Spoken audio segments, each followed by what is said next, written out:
somewhere deep in the untamed rainforests of Washington state, where even maps hesitated to tread, a solitary veteran stumbled upon something inexplicable. A small, mud-covered bobcat limping at the edge of the mist. It didn't snarl, nor did it seem afraid. It just stood there, still as the morning fog, its eyes piercing straight through Eli Mercer's skin, cutting into the memories he had tried so hard to bury beneath the silence. The bobcat didn't eat, didn't drink. It simply stared, then slowly turned its head and began to walk, as if speaking in a language only the wild still remembered. Follow me. What unfolded after wasn't a nature trek. It was a journey through memory, through pain, through secrets humans work so hard to conceal, and a strange bond between a man who had given up and a soul who never did. Before we begin this unforgettable tale of loyalty, memory, and a bobcat who waited for what no one dared to believe, please like this video and comment where you're watching from, because you'll need a sturdy seat and a ready heart to follow Eli through what was never truly buried. The forest wasn't supposed to feel this way. Eli had lived here for over 3 winters. He had once been a soldier, someone who had walked lands where life was measured only in numbers. And yet this place, wet, mossy, thick with the scent of rotting wood, made him feel like he was being watched. He was marking territory for a conservation project, a reasonable excuse to stay busy in solitude. But it wasn't moss or erosion patterns that made Eli stop. It was the sound, not a wolf's howl, not the wind dragging across the treetops, but a faint noise, like breathing broken by long, aching pain. And then, from the fallen trees near the creek, a small bobcat stumbled out. Not fierce, like people imagined. It was soaked, shivering, fur clumped with mud, and its eyes held something deeply human. Stubbornness, exhaustion, but not surrender. Eli crouched down and extended a hand. Not demanding, just inviting. But the bobcat didn't come closer. It just looked at him, then turned and kept walking deeper into the woods toward a place Eli hadn't dared enter since he left the unit. There was no call, no sign, just a feeling that he wasn't allowed to turn away. And so he followed. Ash moved as if it had walked this path before and hated every inch of it, not out of fear, but memory and pain. Eli thought he was hallucinating. But then, beneath the outstretched roots of a fallen birch tree, something shimmered faintly. He stepped closer, brushing away the thick moss with his boot. A shard of rusted metal emerged, twisted like a strangled ribbon, its edges scorched as if fire had once licked across it. Eli's stomach clenched, a wreck fragment in the deep woods, unmarked, not fully charred, unreported. Trees had grown around it as if trying to hide it, as though even nature was ashamed of its presence. Ash didn't stop. It silently weaved past the wreckage, climbing a moss-covered slope, a path seemingly forgotten by man for decades. Eli followed, no longer out of curiosity, but because of a creeping unease rising from the base of his spine, a sense only survivors of battle understand. Ash wasn't lost. It wasn't wandering aimlessly. It was leading him somewhere, a place that perhaps this creature had never truly left, at least not in its mind. The next half-mile was hell. The trail twisted into a jagged crack between mossy stones and scorched roots. Char marks mingled with fresh earth, like time had paused here, only to be forcibly resumed by someone who didn't quite know how. Then the fragments began to surface. A torn pilot harness dangling from a tree branch like a restraint someone forgot to remove.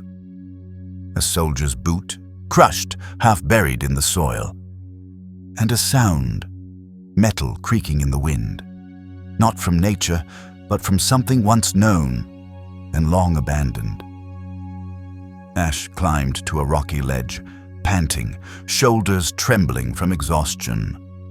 Eli scrambled behind, cold sweat breaking out. When he reached the top, he looked down. At first, it was just forest branches, brush and decaying leaves. But then, his eyes began to make sense of the strange order within the chaos. Beneath the blanket of time lay a familiar shape, a plane wreck, nearly intact. Wings snapped under a collapsed tree. Tail brutally severed, its frame twisted like a wound that had never healed. Eli stepped back without realizing it. The weight of the moment slammed into his chest. Why did no one know about this? Why was there never a report of a military crash in a national park? And the Bobcat still stood there like a living statue, not guarding the wreck, guarding what remained inside. Eli descended, not fast, not slow, just quiet, step by step, as if entering a sacred place. The air thickened. Every speck of dust felt twice as heavy. Ash stood beside the wreckage, unblinking. Its posture, not fearful, not panicked, but mourning. There were no tears, only the silence of beings who had seen too much and had nothing left to say. The wreck wasn't new, but it hadn't been fully claimed by nature either. Branches broken, moss trampled, footprints still visible, untouched by mist. And then, the sound. Metal, movement. Not the wind, not birds. Ash snapped to attention, ears raised, but it didn't move. It just waited, as if saying to Eli, "Do you see now?" This isn't forgotten history. This is a secret that never ended. Ash froze in front of a rotten root, thick with moss like a blanket that had slept undisturbed through many winters. But something beneath it reflected a faint light. Not mist. Metal. Eli knelt, brushing away moss and dead leaves with his hands, layer by layer, like peeling back memories that had been forced into burial. A fragment of a military dog tag. Maddox. Not a pet tag. A human's. A soldier's. The steel hadn't fully rusted. Someone had returned here not long ago. Beside the tag was a small box, battered, locked in a way no civilian would. The lid was cracked. Inside, rainwater and time had turned most of the contents to pulp. Only one item remained intact. A survival notebook, edges scorched, stamped on the outside with the word "classified." Eli opened it. The pages clung to each other, as if they too resisted exposure. The ones he could separate showed strange aircraft schematics, blacked-out symbols, and hastily scrawled coordinates. None matched any official flight paths Eli had ever known. Ash began circling the aircraft's hull. Slow, steady, silent. Then he stopped, let out a low sound. Not of pain, not a warning, but recognition. The recognition of a creature that had waited too long for something to return. Eli turned toward the wing of the plane. The ground didn't look natural. Dead leaves scattered, moss yet to regrow. Someone had dug or buried something here. Eli dug with his hands. The soil was icy, soft but heavy. Then he touched fabric, a military uniform sleeve. Faded. A tattered patch is barely hanging on. Beside it, a shattered radio, and the thing that made him stop breathing. A K9 tactical vest stained with blood long dried. Only one line of stitching remained legible, barely hanging on. Ash. As Eli stood frozen, the forest wind hissed through the leaves, carrying no sound, only silence, stretching, then becoming something alive. Ash stepped forward, made no sound. He lay beside the vest as if he had done it 1,000 nights, waiting for a master who never returned. Eli understood. It wasn't a coincidence that he found him. Not a coincidence he was led here. Ash wasn't a survivor. He was the gatekeeper of a truth the world had tried to forget. As Eli sat beside him, he felt the cold seep into his bones. But colder still was the truth that had lain here, hidden, abandoned, and forgotten for so long, kept alive only by a soul that refused to let go. This wasn't just a plane wreck. It was a monument to a secret that had once silenced many. The wind picked up. A branch snapped high above, like a reminder from something that had never slept. Ash didn't move. He simply looked at Eli, not afraid, waiting for him to hear the rest of the story. The sun set early, swallowed by gray clouds. Eli pitched a quick camp beside the rocky ledge, under a tilted tree. Ash curled beside him but didn't sleep. Both were silent, a silence that needed no explanation. Eli reopened the document packet. The waterlogged pages stuck together, but a single slip fell free. Handwritten lines, ink blurred, shaky. Aerial recon, unauthorized flight route, covert surveillance. Lieutenant Julian Rowe. Status, MIA. That name. Eli had heard it. In an old report. An unidentified accident. No funeral. No announcement. Someone had tried to speak and was silenced forever. That name, Julian Rowe, wasn't unfamiliar. Eli had heard it, not in official reports, but in garbled radio chatter, in news stories scrubbed from broadcasts within hours. A pilot lost on a mission that didn't exist. No funeral, no questions, just another life buried by a war that refused to acknowledge its ghosts. But why was his name inside a plane never listed as missing? In a forest, no map marked. And why did Ash bring Eli here? Ash suddenly turned, ears alert, eyes fixed on the ridge. Eli hadn't moved when, through the damp mist, a red flare streaked upward like a pulse. Not the pulse of life, a warning, not a distress signal, a deliberate marker. Someone knew they were here. Eli backed into the crevice, heart pounding like a war drum. No one knew he'd come. No phone signal, no escape route. The plane wreck, the documents, the Bobcat carrying mystery. They weren't forgotten. They were buried, hidden, and someone wanted them to stay that way. Ash stood. No growl, but his entire body tensed like a drawn bow. Feet planted, tail low, ready, not to run, but to confront. Eli saw it in his eyes. He knew the scent in the air, not just danger. Memory, the kind that terrifies to the bone, and yet he stayed. Then the rain came, hard, as if the ancient forest itself screamed in warning. The downpour crashed from the sky, wind slashed through the canopy like knives. Leaves bowed under the pressure, as if kneeling before what approached. Eli clutched his backpack, shoved the soaked papers inside. Every instinct screamed, "Run!" But Ash didn't move. He still stood, unafraid, not pressing against Eli. He faced the edge of darkness, like a sentinel guarding a truth no one wanted uncovered. And then Eli understood. Ash hadn't brought him here to find an ending, but to open a door the world had long sealed shut, not the past. Not an experiment, but a truth that had survived, inside a creature that should have died long ago. Eli wrapped the blood-stained vest around Ash like a final layer of armor. Said nothing, because words were useless now, only action remained. Only memory. Just two souls. A man who had survived too long, and a bobcat who had never left.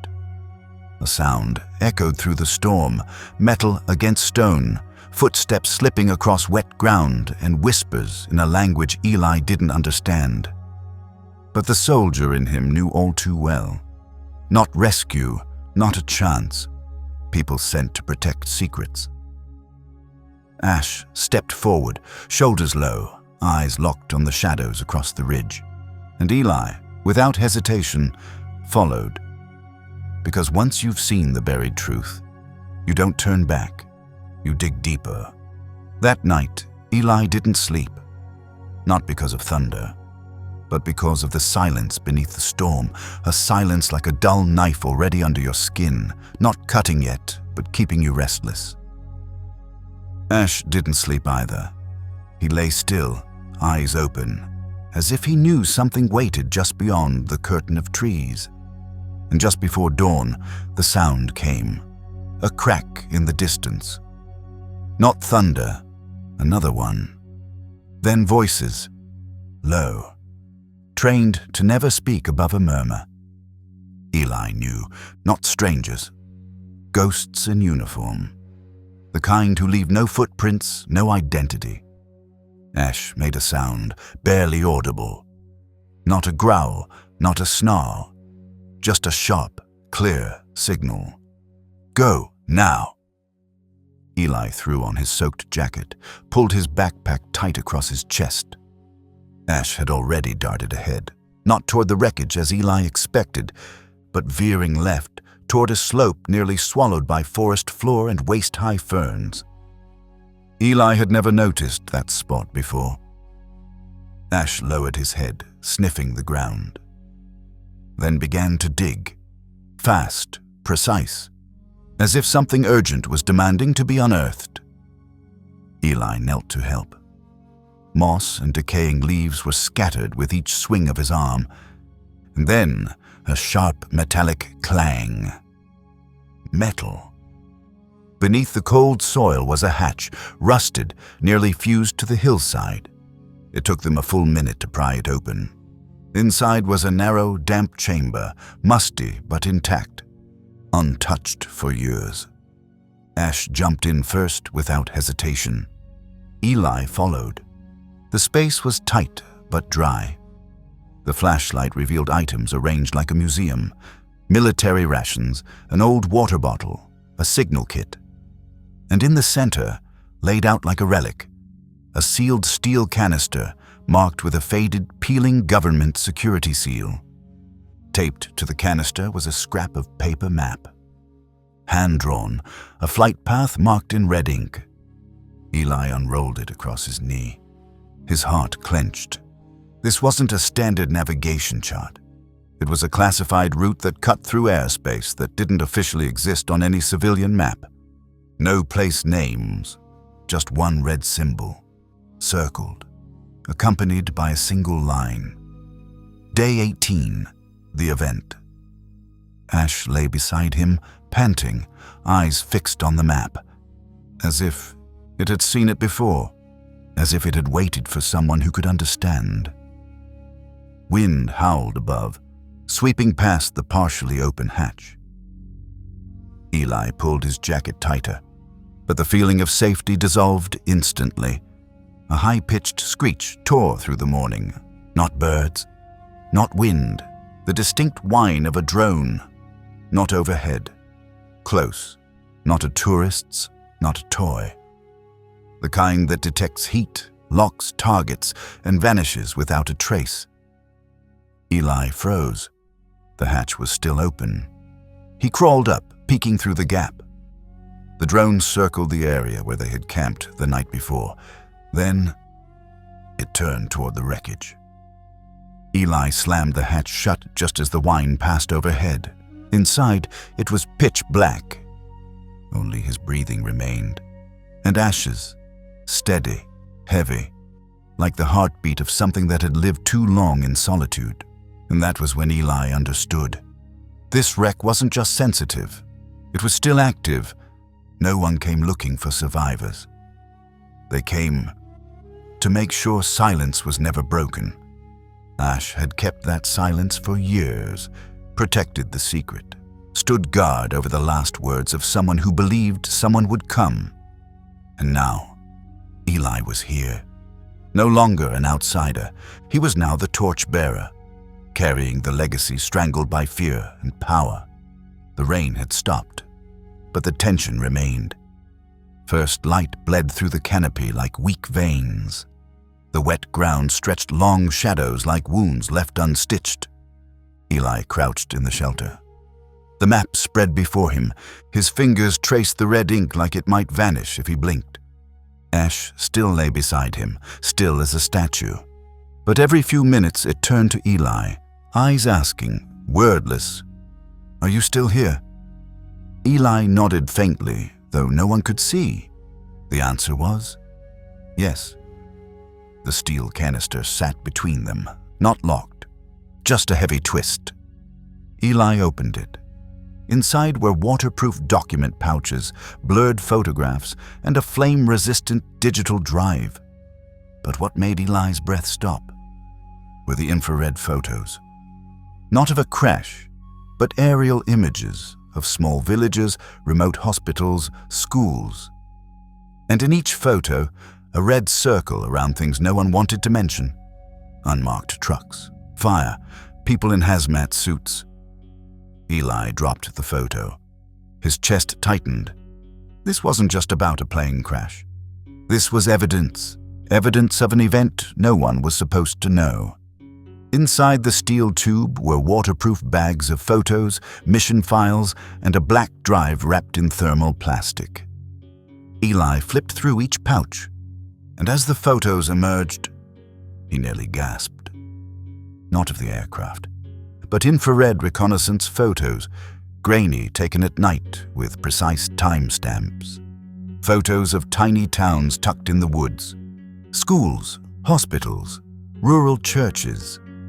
In each image, a red circle marked odd shapes, unmarked trucks, flames bursting from rooftops, figures, their faces blacked out. Ash growled softly, not in fear, but recognition, as if it had lived through one of those locations. Eli picked up a laminated stack. His fingers trembled. Text read, "Unregistered cargo transport route. Exposure, Class D identifier. Target, unacknowledged civilian settlement." This wasn't reconnaissance, not weapons transfer. It was a cleanup route, a full-scale silencing operation. And then, a folded note wedged between the documents. Handwritten, uneven, every line straining through held-back tears. "If this is all that's left, please, tell the world what happened." "I couldn't," Lieutenant Julian Rowe. Eli leaned against the shelter wall. The wind had stopped, but the storm inside him had no name. Not just maps, not just files. A final plea from someone who tried to speak and was forced into silence through death. Ash had carried that message, with chipped claws, through years of hunger and cold. Not for justice, but just so someone would listen.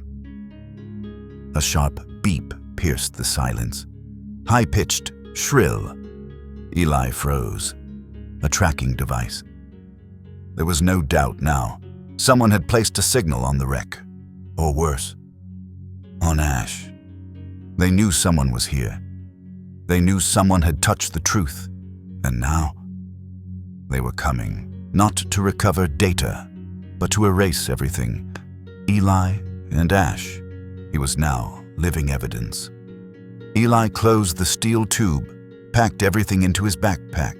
His hand rested lightly on Ash's back. The Bobcat didn't flinch, just stood. Silent, waiting. There was no turning back. No more hiding places. Only one way left. Forward. Ash walked ahead. No command needed. No fear. Each step touched memory. It didn't move by instinct, but by recollection, and the love of a creature who once knew what it meant to be trusted. They pushed through dense foliage. Branches slapped their faces, mud clung to their boots. The forest closed behind them, swallowing each footprint. Eli only stopped when Ash froze between two moss-covered rocks. There lay a camouflaged metal case, sealed. Ash didn't approach it like an object. He approached like someone returning to an ancestral grave. Eli knelt, hands trembling, and released the latch. Inside, a waterproof tablet, still lit, battery low, a red light blinking like a dying heartbeat. He powered it on. The screen flickered. Then, a face appeared. Julian Rowe, pale, dried blood on his temple. His voice was raspy, fractured, but his eyes stared straight through the lens. If you're watching this, it means I didn't make it. We weren't carrying weapons. We weren't even authorized to be in that airspace. We were carrying proof of what they did to those towns, the test zones, the people used as samples. He coughed hard. The screen shook, but his eyes remained locked in place. Ash, if you're alive. His voice broke. The video froze, right. The red light flared behind Julian. Eli said nothing. Ash stepped forward, laying his head on Eli's leg. No cry, no sound. Just the silence of things lost, now finally heard. Julian bowed his head. A long cough blurred the footage. Blood on his brow, red-rimmed eyes, but his voice, hoarse, held on. Ash, if you're alive, I'm sorry. I never meant to leave you behind. Then the screen stopped. Julian's face frozen mid-breath, with wind howling in the background. Behind him, flames, not from battle, but from truth being burned. But the real blow came after. The footage resumed, no words now, just images, grainy, infrared footage. Small towns appeared, places Eli had driven past, never noticing.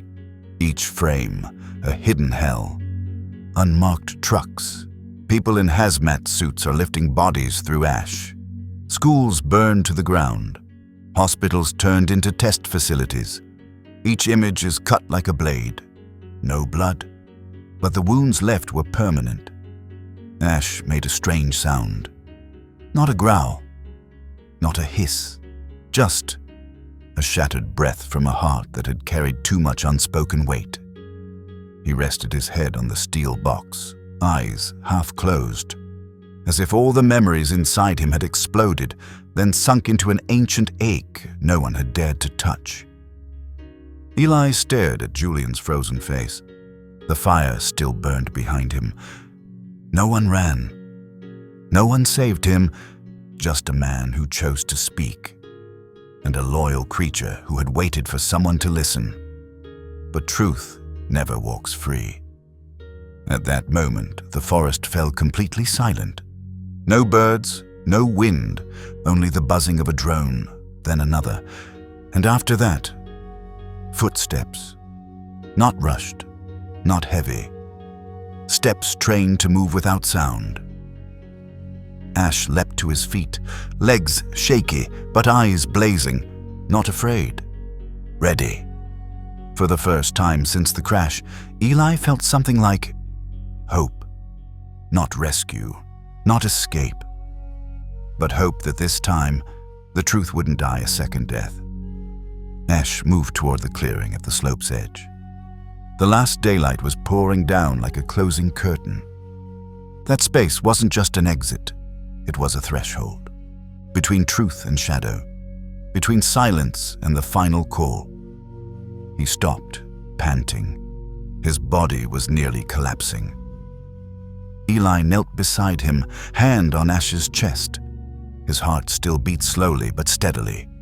Each thump a silent vow. I won't give up until you understand. Eli pulled an old flare gun from his pack. Only one round. To fire it was to expose himself. To not fire was to bury the truth again. He looked up. Fired. The red streak tore across the sky like a final scream for justice. The forest held its breath. One beat. Two. Then the rotors. Distant, but real. Not military, not exactly rescue. Maybe both. Maybe a chance. But at that moment, shadows moved. Two figures. No insignia. Radios in their ears. Weapons slung casually yet deadly. Not rescue, cleanup. Eli stood. The steel tube was clutched in his backpack. The tablet was tucked in his chest pocket. Ash stepped beside him, unsteady, paws dragging across the earth, but his eyes still burning with the same fire Eli had seen the first day in the woods. Not the fire of survival, the fire of a guardian. Not fear, resolve. The men didn't shout. They didn't demand. They just raised their weapons, like they'd done it 100 times without thought. Eli didn't run. Ash didn't either, because running was never the mission. Eli held his ground, slowly raising his arms, just enough to reveal the tablet. The flare still crackled above, painting the forest sky blood red, a warning that couldn't be called back.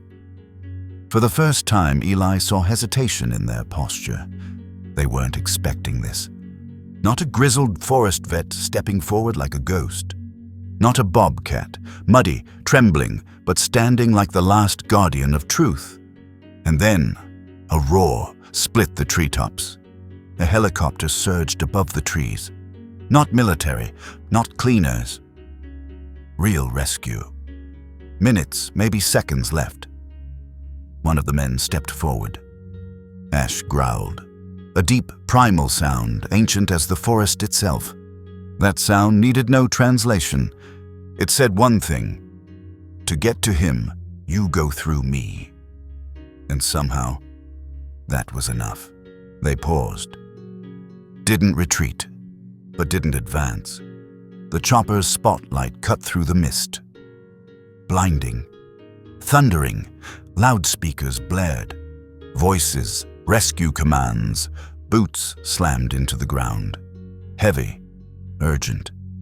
They found Eli and Ash at the edge of the clearing. Both collapsed. Eli was still clutching his pack. Ash rested his head on Eli's boot, eyes finally closed, surrendering to rest. A rescuer whispered, "What the hell happened here?" Eli didn't answer. He just nodded toward Ash and whispered, "He waited, longer than anyone should ever have to wait." Ash's eyes stayed half-lidded. Software, slow, like the last autumn leaf refusing to fall. But it was enough. The last weight on his back had been passed on. He hadn't just guarded a crash. He had kept a promise, a soul, a truth no one wanted to believe. But he did. And that was what the world would never see.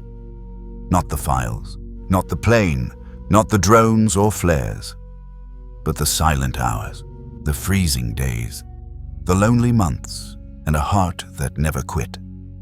That loyalty didn't come from training, not from survival instinct, but from love. From a broken little animal who chose to keep his promise to the very end. Ash had waited, and against every impossibility, someone came. That's the part the world often forgets. But this time, not anymore.